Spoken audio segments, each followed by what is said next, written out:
강남 한복판에서 수억짜리 아파트가 5억 싸게 던져지고 있습니다. 외국인이 손절하며 빠진 그 자리에 이번엔 세금 포위망이 실거주자를 조이고 있어요. 투기꾼을 잡으려고 만든 규제가 오히려 실거주자를 덮치는 구조, 이번에도 반복됩니다. 장기보유 특별공제 폐지, 종부세 인상, 양도세 중과 재개, 세 가지가 동시에 터졌어요. 자, 여기서 핵심입니다. 이 셋이 누구를 가장 먼저 덮치는지 수치로 직접 보여드리겠습니다. 숫자로 보면요. 2024년 말 기준 외국인이 보유한 국내 주택은 10만 216가구입니다.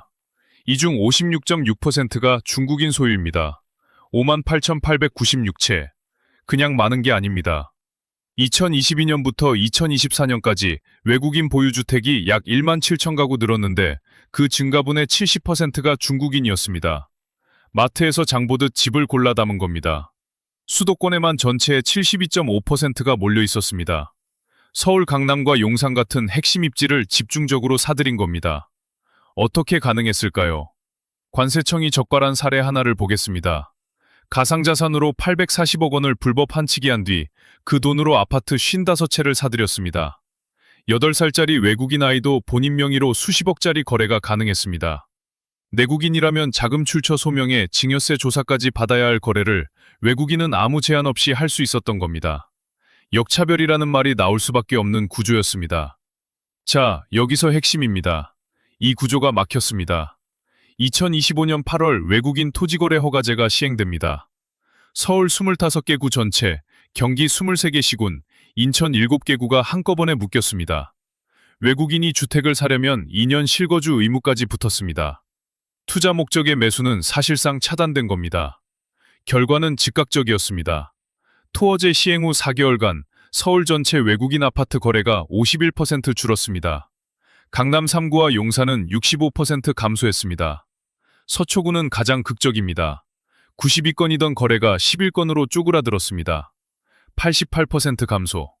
서울 25개 자치구 중 최대 낙폭입니다. 가장 상징적인 숫자가 하나 더 있습니다. 한국에 살지 않으면서 위탁관리인을 세워 투자하던 비거주 외국인 거래입니다. 56건에서 1건으로 98% 감소. 사실상 소멸한 겁니다. 실거주 의무가 없던 시절에는 한국 땅을 밟지 않고도 아파트를 살 수 있었는데 그 통로가 완전히 닫힌 겁니다. 외국인 위법의 신거래 기획조사에서는 416건이 적발됐고 그중 54.9%가 중국인이었습니다. 들어올 때는 규제의 사각지대를 뚫고 들어왔고 나갈 때는 규제의 직격탄을 맞고 빠지는 중입니다. 10만 가구를 쌓아 올리는 데는 수년이 걸렸지만 무너지는 건 단 4개월이면 충분했습니다. 그런데 외국인을 내쫓은 그 규제가 이번엔 방향을 틀었습니다. 왜 외국인들이 이렇게 급하게 빠질까요? 여기엔 이유가 있습니다. 숫자로 보면요. 허그, 그러니까 주택도시보증공사가 외국인 임대인 때문에 대신 갚아준 돈이 있습니다. 2022년부터 2025년 9월까지 보증사고 103건, 총 243억 원. 이 중 실제로 회수한 금액은 고작 2%입니다. 3억 3천만 원. 나머지는 연락 두절입니다. 법원이 지급 명령을 보내려 해도 송달 자체가 안 되는 외국인 채무자가 22명이나 됩니다. 채권 규모 1위는 중국 국적으로 84억 5천만 원. 외국인이 전세금을 떼먹고 출국하면 사실상 돈을 돌려받을 방법이 없는 겁니다. 그런데 정부가 외국인만 막은 게 아닙니다. 진짜 충격적인 게 그 다음입니다. 동시에 내국인을 겨냥한 세금 포위망도 조여오고 있습니다. 종부세 공정시장가액 비율, 쉽게 말해 세금을 얼마나 물릴지 결정하는 비율인데 현행 60%에서 80%로 올리는 논의가 진행 중입니다. 그리고 서울 아파트 중위가격이 2026년 3월 12억 원을 돌파했습니다. 양도세 비과세 기준선이 12억 원이니까 이제 서울에서 평범한 아파트를 팔아도 세금을 내야 하는 시대가 온 겁니다. 자, 여기서 핵심입니다. 이 세금 포위망이 실제로 누구를 먼저 덮치는지 수치로 보여드리겠습니다. 세금 포위망은 세 겹입니다. 하나씩 뜯어보겠습니다. 첫 번째, 장기보유 특별공제 폐지 논의입니다. 장기보유 특별공제, 줄여서 장특공이라고 합니다. 한 집에서 오래 살면 양도세를 깎아주는 제도입니다. 현행 기준 10년 이상 보유푸스 거주하면 최대 80%까지 양도세를 공제받습니다. 30년 실거주자라면 양도차익 대부분을 세금 없이 가져갈 수 있었던 겁니다. 그런데 지금 이걸 뒤집는 법안이 발의된 상태입니다. 소득공제 방식을 없애고 평생 1인당 2억 원 세액공제로 전환하는 안이 논의 중입니다. 아직 확정은 아닙니다. 하지만 이 방향이 현실이 되면 어떤 일이 벌어지냐. 한남동이나 반포 같은 고가 아파트에서 수십억 차익을 낸 사람이 장특공을 적용받으면 실효세가 6억에서 7억에 불과합니다. 그래서 과세 형평성 문제가 제기된 건 맞습니다. 자, 여기서 핵심입니다. 이 법이 겨냥하는 건 고가 아파트 소유자인데 실제로 타격을 받는 건 수십 년간 한 집에서 살아온 평범한 실거주자입니다. 오래 살수록 더 보호받아야 하는데 이 법이 바뀌면 오래 산 사람이 오히려 더 손해를 보는 구조가 됩니다. 역설입니다. 두 번째, 종합부동산세 공정시장 가액 비율 인상입니다. 종부세의 공정시장 가액 비율, 쉽게 말해 세금을 얼마나 물릴지 정하는 할인율입니다. 윤석열 정부에서 이 비율을 95%에서 60%로 낮췄다가 지금 이걸 다시 80%로 올리는 논의가 진행 중입니다. 숫자로 보면요. 공시가 20억 원짜리 주택 기준으로 종부세가 276만 원에서 560만 원까지 올라갈 수 있습니다. 공정시장가액 비율을 아예 폐지한다는 가정이니 최대치이긴 합니다. 하지만 방향은 분명합니다. 세 번째가 진짜 폭탄입니다. 양도세 중과 재개.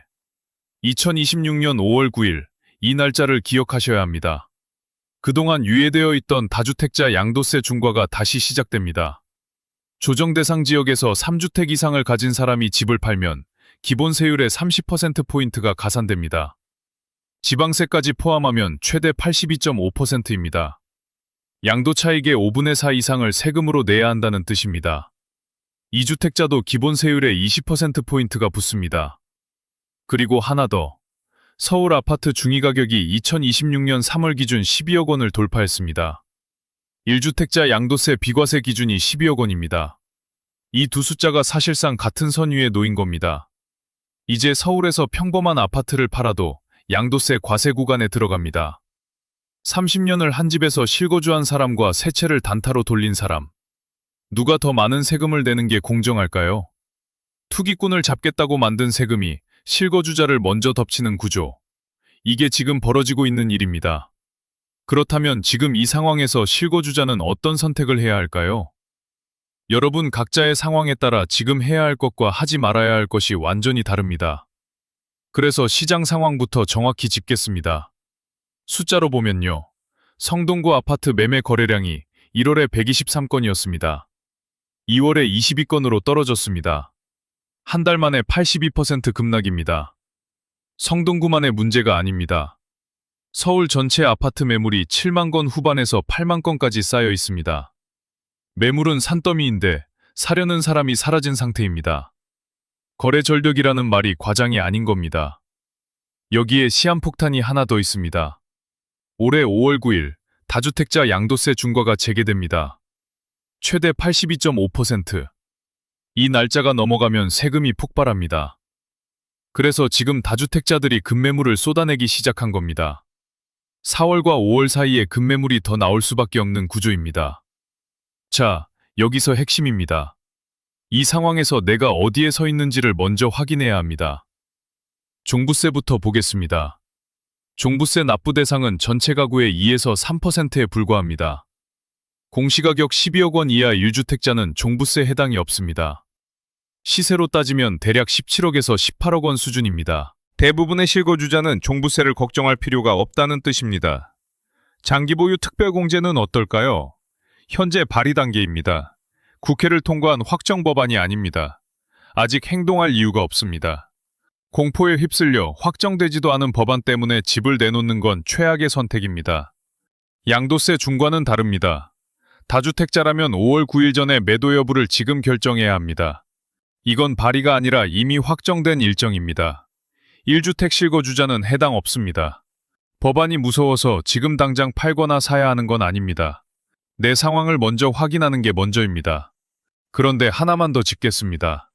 올해 3월 기준 서울 아파트 중위가격이 12억 원을 돌파했습니다. 평균 매매가는 15억 5천만 원입니다. 양도세 비과세 한도가 12억 원입니다. 이제 서울에서 평범한 아파트를 팔아도 과세 구간에 들어간다는 뜻입니다. 1년 전까지 비과세 한도 아래였던 중위 가격이 그 선을 넘었고 내 집 마련 타이밍 계산법 자체가 달라져야 합니다. 외국인이 빠져나간 건 주재 포위망의 결과였습니다. 그 포위망이 이제 세금이라는 형태로 내국인 실거주자를 향하고 있습니다. 법안은 계속 나옵니다. 앞으로도 더 나올 겁니다. 이런 환경에서 가장 위험한 건 쏟아지는 뉴스에 공포를 느끼고 잘못된 결정을 내리는 겁니다. 지금 당장 필요한 건 법안 전체를 이해하는 게 아닙니다. 내 집 공시가격과 보유기간, 그리고 주택수. 이 세 가지를 먼저 확인하세요. 내 상황을 정확히 아는 것. 그게 지금 할 수 있는 가장 현명한 첫 번째 행동입니다.